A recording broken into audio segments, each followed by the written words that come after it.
बिस्मिल्लाहिर्रहमानिर्रहीम। नाज़रीन अस्सलाम वालेकुम, मैं हूँ इमरान वसीम। नाज़रीन, आज की इस वीडियो में 4 ख़बरों पर आप नाज़रीन के साथ मैं गुफ्तगू करूँगा। पहली ख़बर है नवाज़ शरीफ की पाकिस्तान वापसी के हवाले से। नवाज़ शरीफ कब पाकिस्तान आ रहे हैं, पाकिस्तान वापसी के हवाले से नवाज़ शरीफ ने क्या फ़ैसला किया है, इसकी तफसीलात आप नाज़रीन के साथ मैं शेयर करूँगा।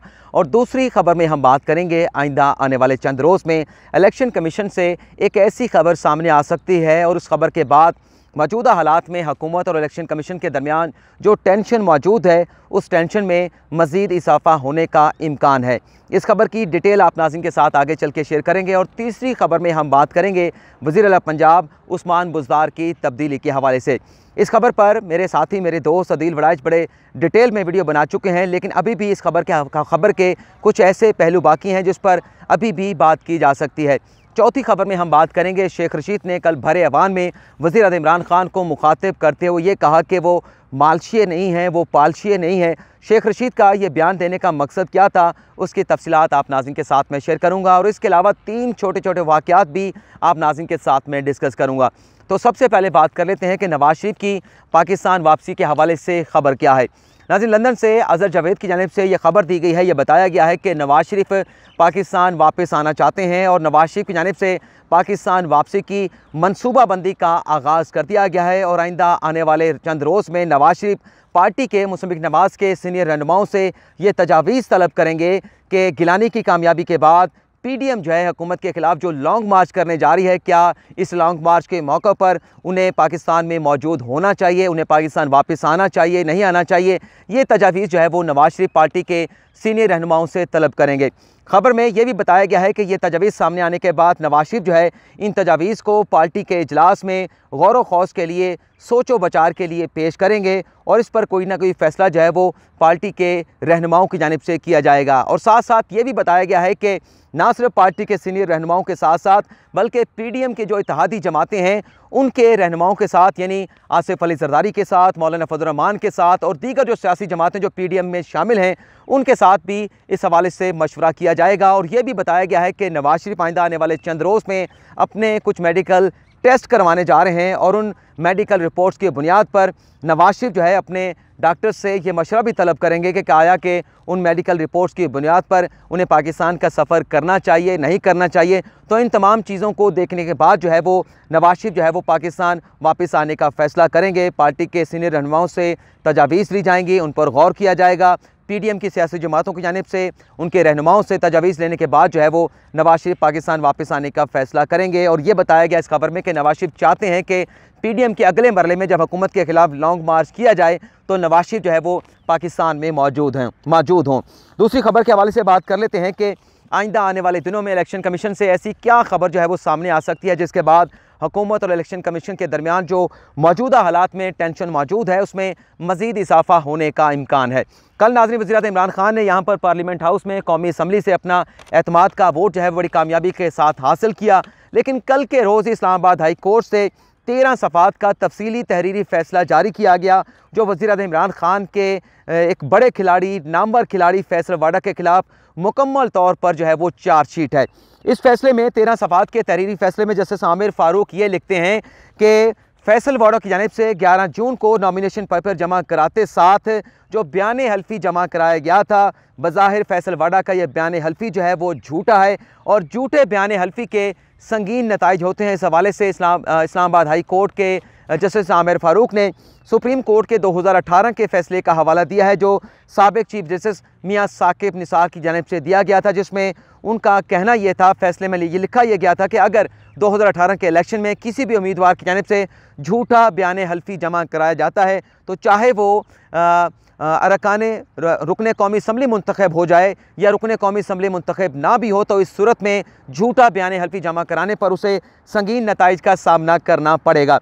फैसले में कहा गया है कि 11 जून को जब नॉमिनेशन पेपर फैसल वाडा की जानिब से जमा कराए गए तो वो अमरीकी नेशनैलिटी रखते थे, वो अमरीकी शहरी थे और इलेक्शन लड़ने के लिए अहल नहीं थे, लेकिन उन्होंने झूठा बयान हल्फी जमा कराया कि वो 11 जून को जो है वो अमेरिकन नेशनल नहीं थे। और इलेक्शन कमीशन को इस्लामाबाद हाई कोर्ट ने ये हुक्म जारी किया है, ये कहा गया है इस्लामाबाद हाई कोर्ट के इस फैसले में कि बादिल नज़र में फैसल वाडा का बयान हल्फी झूठा है। इस बयान हल्फी की तहकीकात करने के बाद फैसल वाडा के ख़िलाफ़ जो है वो मुनासिब हुक्म जारी किया जाए। तो चार्जशीट तो फैसले में कर दिया गया है फैसल वाडा को, और इलेक्शन कमीशन अब क्या फ़ैसला करेगा ये बड़ा ऑब्वियस नज़र आ रहा है कि कौमी असम्बली की नशिस्त से तो रिज़ाइन कर गए थे फैसल वाडा, लेकिन अब उनके लिए सेनेटर की सीट को बरकरार रखना भी मुश्किल हो जाएगा। बज़ाहिर तो उन्होंने कोशिश की थी कि नेशनल असम्बली से रिज़ाइन करने के बाद वो सेनेटर मुंतखब हो जाएंगे, ये मामला यहीं पर ख़त्म हो जाएगा। लेकिन हम अपनी वीडियो में बताते रहे कि 2018 के सुप्रीम कोर्ट के फ़ैसले के बाद फैसल वाडा से इस बयान हल्फी से जान छुड़ाना इतना आसान नहीं होगा, इंतहाई मुश्किल होगा फैसल वाडा का इस झूठे मुबैना झूठे बयान हल्फी से जान छुड़ाना। और अगर इलेक्शन कमीशन से फैसल वाडा के ख़िलाफ़ फ़ैसला आता है तो फिर उसके बाद जो इस वक्त सूरत हाल है, हुकूमत और इलेक्शन कमीशन के दरमियान जो टेंशन चल रही है उसमें मज़ीद इजाफ़ा होगा, मज़ीद टेंशन में जो है वो इजाफ़ा होने का जो है वो इम्कान है। तीसरी खबर के हवाले से कि उस्मान बुज़ार की तब्दील के हवाले से बहुत सारे यूट्यूबर्स ने बात की है कि PDM जो है वो उस्मान बुज़ार को तब्दील करेगी और वज़ीर आला पंजाब जो है वो परवेज़ इलाही को बनाया जाएगा। इस मौजू पर इन तमाम अफवाहों को, इन तमाम मफरूज़ों को और इन तमाम ख्वाहिशात को किल कर दिया फैसल वाडा ने, अपना अदील वड़ाइच ने अपनी वीडियो के ज़रिए। लेकिन इस पर मैं एक और थोड़ी चीज़ें ऐड करना चाहूँगा। एक तो परवेज़ इलाही जो है वो किसी तरीके से मुसम्मिक नवाज़ को भी सूट नहीं करते, लेकिन अगर ये फ़र्ज़ भी कर लें कि परवेज़ इलाही मान जाते हैं वज़ीर आला पंजाब बनने के लिए, तो क्या ये तब्दीली जो है परवेज़ इलाही जो है सिर्फ पंजाब की हद तक लेकर आएंगे? तो क्या परवेज़ इलाही जो है वो वफाक में इमरान खान के साथ इत्तेहादी बरकरार रहेंगे? क्या परवेज़ इलाही जो है इमरान खान को अगर धोखा देते हैं तो इमरान खान जो है उन्हें इत्तेहाद में यहाँ पर वफाक में शामिल रखेंगे? 5 नशिस्तें हैं मुसम्मिक काफ की नेशनल असम्बली में, और अगर परवेज़ इलाही वहाँ पर चले जाते हैं और PDM जो है सिंध की तरह एक नया मोर्चा इमरान खान के ख़िलाफ़ पंजाब में बना लेती है, तो इसका मतलब ये होगा कि वफाक में भी वज़ीर-ए-आज़म इमरान खान की बुनियादें हिल जाएंगी। और परवेज़ इलाही का जो ख़ानदान है, जो उनका सियासी बसीरत है, जो उनका ट्रैक रिकॉर्ड देखें तो कभी भी ये लोग जो है वो इस तरह से किसी भी अपने इत्तेहादी को धोखा नहीं देते। लेकिन इसमें और भी कुछ फैक्टर्स मौजूद हैं। जब तक जो है वो कोई इशारा ना हो जाए तो तब तक तो ये इमरान खान के साथ हैं, और मैं गारंटी से कह सकता हूँ कि ये इमरान खान को किसी सूरत धोखा नहीं देंगे। लेकिन ये बात करने के बावजूद भी इस बात को नज़रअंदाज नहीं किया जा सकता कि PDM जो है वो इमरान खान के ख़िलाफ़ कोई कोशिश नहीं करेगी। पंजाब में कोई अटैम्प्ट जो है वो PDM की जानिब से नहीं की जाएगी। आसिफ अली ज़रदारी की जानिब से परवेज़ इलाही को पेशकश की गई कि आपको वज़ीर आला पंजाब बनाते हैं, हमारे इत्तेहाद में शामिल हो जाएं, लेकिन परवेज़ इलाही ने ज़रा ये बताते हैं कि शुक्रिया के साथ ज़रदारी की उस पेशकश को ठुकरा दिया। लेकिन अब हमज़ा शबाशी जो है ज़मानत लेने के बाद, ज़मानत पर रिहा होने के बाद मुतहरक हो गए हैं सियासी तौर पर, और उन्होंने बाकायदा कोशिशों का आगाज़ कर दिया है कि जिस तरह से इमरान खान के ख़िलाफ़ पाकिस्तान पीपल्स पार्टी का सिंध में मोर्चा मौजूद है, इसी तरह से PDM का एक मोर्चा एक और सूबे में, सबसे बड़े सूबे में, पाकिस्तान के सबसे बड़े सूबे में होना चाहिए। और फिर ये 2 मोर्चों के बाद हम इमरान खान को ज़्यादा से ज़्यादा जो है वो वफाक में टीज़ कर सकते हैं। तो कोशिश की जा रही है। आज भी हमज़ा शहबाज शरीफ के साथ जो है वो बिलावल भुट्टो ज़रदारी की मुलाकात होने जा रही है, ज़ोराने पे बुलाया गया है, और ज़ोराने में भी इसी मामले पर गौर व खौज किया जाएगा कि पंजाब में किस तरह से तब्दीली लाई जाए। और इससे पहले भी हमज़ा शहबाज शरीफ पिछले चंद रोज़ से ज़मानत के बाद जो है वो पार्टी के मुख्तलिफ इजलास में पार्टी के मुख्तलिफ रहनुमाओं के साथ पंजाब में तब्दीली के मामले पर बात कर चुके हैं, ये मामला ज़ेर बहस ला चुके हैं। तो इस फैक्टर को, इस एलिमेंट को किसी तरह नज़रअंदाज नहीं कर सकते कि PDM जो है पंजाब में किसी किस्म की तब्दीली नहीं चाहेगी। परवेज़ इलाही ना सही तो किसी और के नाम को तलाश किया जाएगा, जो आज़ाद उम्मीदवार 2018 के इलेक्शन में जीते थे उनके साथ रुजू किया जाएगा। और जो यहाँ पर हमने वफाक में देखा कि किस तरह से लोग जो है वो गिलानी को वोट पड़ गए और हफीज़ों को वोट ना पड़े, इसी किस्म का हो सकता है कि खेल पंजाब में भी खेलने की कोशिश की जाए। आगे बढ़ते हैं, लेकिन इसके साथ साथ ये भी बताया जा रहा है कि वफाक में हो सकता है कि स्पीकर असद कैसर के ख़िलाफ़ जो है वो अदम एतमाद की तहरीक जो है वो कौमी असम्बली में पेश की जाए PDM की जानिब से। और जो लोग ये कह रहे थे कि कल एतमाद का वोट लेने के बाद जो है वज़ीर-ए-आज़म इमरान खान के ख़िलाफ़ तहरीक अदम एतमाद नहीं आ सकती, 6 माह की लिमिट मौजूद है, तो मैं उन लोगों को भी क्लियर करना चाहूँगा, वजाहत करना चाहूँगा कि पाकिस्तान के आइन में ऐसी कोई कदगन मौजूद नहीं कि अगर वज़ीर-ए-आज़म इमरान खान ने नेशनल असम्बली से एतमाद का वोट हासिल कर लिया है तो उसके बाद अपोजिशन जो है वो इमरान खान के ख़िलाफ़ तहरीक अदम एतमाद नहीं ला सकती। हम बार बार अपने देखने वालों से रिक्वेस्ट करते हैं कि जो प्रोफेशनल्स हैं, जो रियल रिपोर्टर हैं, जो फील्ड में जाकर काम करते हैं, उनकी वीडियोस देखेंगे तो हकीकत आपके सामने आएगी। लेकिन जो घर में बैठ के, जो कोसों दूर बैठ के, जो सैकड़ों किलोमीटर दूर बैठ के घर में बैठ के वीडियोस करते हैं, तो फिर इस तरह की चीज़ें सामने आती हैं और अवाम या सुनने वाले जो हैं उनकी बातों पे यकीन कर लेते हैं। शेख रशीद ने कल ऐवान में जब इमरान खान ने एतमाद का वोट लिया तो उन्होंने कहा कि मैं मालशिया नहीं हूँ, मैं पालशिया नहीं हूँ, तो इमरान खान ये कह रहे थे कि इमरान खान ने एतमाद का वोट हासिल कर लिया, लेकिन वो इमरान खान की गैर ज़रूरी खुशामद नहीं करेंगे, इमरान खान की गैर ज़रूरी तारीफ़ नहीं करेंगे। और बड़ी अच्छी बात की शेख रशीद ने कि इमरान खान को नई ज़िंदगी मिली है, नए वज़ीर-ए-आज़म मुंतखब हुए हैं इमरान खान, और इसके बाद इमरान खान को जो है वो अवाम की तरफ आना चाहिए, अवाम के साथ रजू करना चाहिए। यानी कि शेख रशीद ये कह रहे थे कि जिन लोगों ने वज़ीर-ए-आज़म इमरान खान को घेर रखा है और हकीकत अवाम के हवाले से इमरान खान तक नहीं पहुँचाई जा रही, तो अब इमरान खान को ख़ुद जो है वो बाहर निकलना होगा और अवाम के साथ डायरेक्टली रजू करना होगा और ये देखना होगा कि पाकिस्तान के अवाम के मसाइल क्या हैं। और शेख रशीद ने तो ये भी कहा था कि तनख्वाह के अंदर गरीब आवाम का गुजारा करना मुश्किल हो चुका है। इसी बात को आगे बढ़ाते हुए 3 वाक़यात आप नाज़रीन के साथ मैं शेयर करूँगा। सबसे पहला वाक़या, कुछ अर्सा पहले यहाँ पर इलेक्शन कमीशन के ऑफिस के सामने पीडीएम ने इलेक्शन कमीशन के सामने एहतजाज किया, धरना दिया, और उस धरने में पीडीएम के रहनुमा मौलाना फजल रहमान हो, मरियम नवाज़ हो, चाहे जो भी वहाँ पर कंटेनर पर मौजूद थे, ये दावा किया गया कि हमारा ये 20,000 का मजमा है, हमारा ये 30,000 का 50,000 का मजमा है और हमने बहुत ज़्यादा लोग इकट्ठे किए हैं, जबकि शेख रशीद की जानिब से उन्हें खुला मौका, खुला मैदान फराम किया गया था कि जितने लोग आपने लाने हैं आप ले आएँ। और उस एहतजाज में, उस धरने में कितने लोग थे, मैंने उस इज्तिमा के अंदर, उस इजलास के अंदर, उस मजमे के अंदर ठहर के मैंने दिखाया। 500 मीटर से मैं शुरू हुआ, 500 मीटर से लेकर मैं कंटेनर तक आया और दिखाया कि इस मजमे में 3, साढ़े 3 या 5,000 से ज़्यादा लोग नहीं है। और वो वीडियो दिखाने पर मुझे मेरे बहुत सारे नाजरीन की जानिब से सराहा गया, पीटीआई के लोगों की जानिब से सराहा गया, पीटीआई के ऑफिशियल पेज पर मेरी वीडियो जो है वो अपलोड की गई, और मुस्लिम नवाज़ के देखने वालों की जानिब से, जिनसे मैं माजरत चाहूँगा कि उन्हें उनकी जानिब से मुझे क्रिटिसाइज़ किया गया, लेकिन हक़ और सच दिखाना ही मेरी ज़िम्मेदारी है। जब दावे किए जा रहे थे कि हमारा मजमा हज़ारों का है, तो मेरी ज़िम्मेदारी थी कि मैं दिखाता कि वहाँ पर कितने लोग मौजूद हैं। कल यहाँ पर जब वज़ीर-ए-आज़म इमरान खान ने एतमाद का वोट हासिल किया, तो पाकिस्तान तहरीक-ए-इंसाफ के कारकुनान आए हुए थे, मैं उनके साथ चिट-चैट कर रहा था, ख़वातीन के साथ भी मैंने चिट-चैट की, जो आपने वीडियो भी देखी होगी। उनसे पूछ रहा था वज़ीर-ए-आज़म इमरान खान की इस कामयाबी के ऊपर। तो वो वीडियो जब मैंने पब्लिक की, तो कुछ देखने वालों ने बल्कि ये सवाल पूछा कि आज तो इमरान वसीम भाई आप बड़े खुश होंगे क्योंकि आप ख़वातीन के साथ गपशप कर रहे हैं। तो उसका मैंने उन्हें यह जवाब दिया कि ये जिनके साथ मैं बात कर रहा हूँ, ये मेरी माएँ हैं, ये मेरी बहनें हैं, इससे बढ़कर मैं आपको कोई जवाब नहीं दे सकता। इसी तरह से तीसरा वाक़या जो आप नाज़रीन के साथ मैं शेयर करने जा रहा हूँ, जिस जगह पर मैं ठहरा हूँ नाज़रीन, ये वही जगह है जहाँ पर मुस्लिम नवाज़ के लोग जो है वो प्रेस कॉन्फ्रेंस कर रहे थे। यहाँ पर सामने कैमरे लगे हुए थे।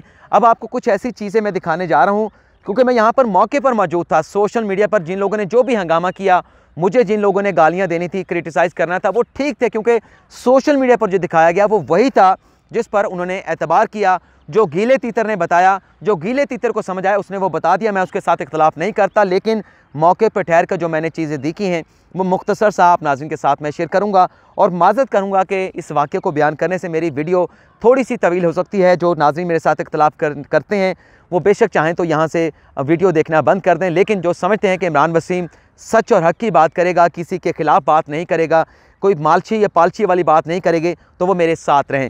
ये नाज़रीन जगह है जहाँ पर वो प्रेस कॉन्फ्रेंस करने के लिए आए थे, लेकिन वो मुतालबा कर रहे थे नून लीग वाले कि हमें प्रेस कॉन्फ्रेंस जो है वो कहाँ पे करनी दी जाए। वो आपको जगह मैं दिखाता हूँ, कैमरों को मैं टर्न करता हूँ। ये नाज़रीन पार्लियामेंट लॉजेस की वो रिसेप्शन है जहाँ से वो बाहर निकले थे, और वहाँ उससे आगे चल के जहाँ वो गाड़ी आ रही थी वहाँ पर वो प्रेस कॉन्फ्रेंस करना चाह रहे थे, लेकिन हमारे मीडिया के लोगों की जानिब से कहा गया कि आप प्रेस कॉन्फ्रेंस जो है वो यहाँ पे आकर करें, जिस जगह पे ठहरो यहाँ पे नहीं। वो उस दरख्त की जगह पर, जो दरख्त आप देख रहे हैं, उस दरख्त के ऊपर जब मीडिया के कैमरे लगे हुए थे, मीडिया के दोस्तों ने कहा कि हमने वहाँ पर कैमरे लगा रखे हैं, तो जब यहाँ पर आकर सारे लोग बात कर रहे हैं तो आप यहाँ पर आकर बात करें। लेकिन नून लीग के रहनुमाओं की जानिब से कहा गया कि वहाँ पर अगर आएंगे तो हमारा उनके साथ जो है वो तनाव हो सकता है, तसादम हो सकता है, या कोई भी सूरत हाल बन सकती है। तो बड़ी मुश्किल से कैमरामैन जो थे वो राज़ी हुए इस जगह पर आने के लिए, और फिर यहाँ पर उनके साथ प्रेस कॉन्फ्रेंस की गई। और ये जगह भी उससे खासी ज़्यादा पीछे है, खासी ज़्यादा पीछे है। और ये भी बता दूं कि पार्लियामेंट लॉजेस में जो speaker, deputy speaker Qasim Suri है, उनकी जानिब से बैन लगाया गया है, पाबंदी लगाई गई है। उससे पहले नून लीग के लोग जो हैं वो इस पार्लियामेंट लॉजेस के अंदर ही प्रेस कॉन्फ्रेंस किया करते थे, लेकिन पाबंदी लगा दी गई है। उस पाबंदी के बाद पिछले काफ़ी अरसे से वो पार्लियामेंट लॉजेस के बाहर वहाँ उस गेट के सामने प्रेस कॉन्फ्रेंस करते हैं। तो यहाँ पर जब प्रेस कॉन्फ्रेंस हो रही थी, तो ये जो सड़क पे जाती हुई आपको गाड़ियाँ शायद दिखाई दे रही हों, मैं आपको दिखा देता हूँ। तो वहाँ पर पीटीआई के जो है वो कारकुनान मौजूद थे, और कोई ज़्यादा इतनी बड़ी तादाद नहीं थी। जैसे जैसे उन्होंने यहाँ पर प्रेस कॉन्फ्रेंस का आगाज़ किया तो पीटीआई के दोस्त जो है, पीटीआई के जो वर्कर्स कारकुनान थे वो यहाँ पर आना शुरू हो गए। उसके मनाज़िर में आपको दिखा चुका हूँ। लेकिन नाज़रीन, करने की बात यह है कि जब उन्होंने यहाँ पे आकर शोर शराबा किया तो ये नून लीग के लोग जो है उन्होंने सरेंडर कर दिया, उनके सामने सरेंडर कर दिया और वो प्रेस कॉन्फ्रेंस छोड़ के जा रहे थे। शाहिद खाकान अब्बासी भी यहाँ से चले गए, खुर्रम दस्तगीर भी चले गए, बाकी भी चले गए। लेकिन यहाँ पे ठीक इस जगह पे मैं आपको जगह दिखा दूँ, ठीक इस जगह पे मरियम नवाज़ को, जहाँ पे मरियम नवाज़ को जो है वो घेराव कर लिया गया। उसके साथ जो कुछ किया गया वो मैं नहीं बता सकता। और इस जगह पे एहसन इकबाल का घेराव कर लिया गया और वो जाना चाह रहे थे, लेकिन पीटीआई के जो कारकुनान थे उन्हें रोक रहे थे। और यहाँ पर कुछ ख़वातीन ठहरी थीं, कुछ और वर्कर ठहरे से, उनसे जाकर मैंने पर्सनली बात की कि ये जो आप कर रहे हैं ये इमरान खान की नेकनामी नहीं होगी, इससे इमरान खान की बदनामी होगी। मैंने खुद जाकर उनसे बात की और उन्होंने सराहा भी कि क्या करें कि यहाँ पर कोई ऐसा है नहीं जो इन लोगों को रोके। ये तो मुश्तिल हो चुके हैं, ये तो बिल्कुल किसी के कहने पर रुक नहीं रहे। तो ये सारी सूरत हाल बनी। और उसके बाद जब देखा मरियम औरंगज़ेब ने और एहसन इकबाल ने रजिस्ट किया बाकायदा, फिर उसके बाद जो है मरियम औरंगज़ेब को बाकी लोग बचाने के लिए आए, जो अंदर पीटीआई के अपने MNAs के साथ जो लोग होते हैं, जिन्हें आप वोटर कह लें, सपोर्टर कह लें, वो भी आ गए। शाहिद खाकान अब्बासी तकरीबन अंदर जा चुके थे, राना सनाउल्लाह जा चुके थे, खुर्रम दस्तगीर जा चुके थे, फिर वो वापस आए और फिर यहाँ पर आकर जो है कारकुनान के साथ उनका जो है वो तसादम भी हुआ, थोड़ा बहुत टकराव भी हुआ, फिर जूता भी पड़ा। एहसन इकबाल को यहाँ इसी जगह पे, शाहिद खाकान अब्बासी को भी थप्पड़ पड़ा और मुसद्दिक मलिक को भी थप्पड़ पड़ा।